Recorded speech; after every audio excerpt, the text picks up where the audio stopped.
যে আমি আমি তুমি কি আমাকে লাগাতে দিবা, এই এইরকম ওয়ার্ড তোমার মুখ থেকে আমি আশা করি নাই।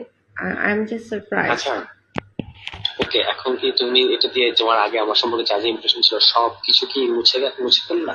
আমি সারপ্রাইজ। আমি এটা খুব এতটা ডাম, যখন তুমি আমার কাছে বারবার ছবি চাইছিলা, আমি ভাবছি যে কেমন আছে না আছে জানার জন্য, যেহেতু তুমি না আমাকে না, দেখছো। এটার জন্য এটার পেছনে অন্য কোনো ইন্টেনশন, এটা জাস্ট আমার যাকে আমার ভালো লাগে তাকে আমার দেখতে ইচ্ছা করে, এই ভালো লাগে মানে আবার ওই রকম না, মানে আমি যাকে পছন্দ করি, যার সাথে আমার একটা মিল আছে, দ্যাটস ইট। এটার পেছনে অন্য কোনো ইন্টেনশন কিছু না, প্লিজ। না, আমি তো তোমার এই হঠাৎ চেঞ্জ দেখে খুব অবাক হচ্ছি। Because of you. কেন, আমি কি করছি?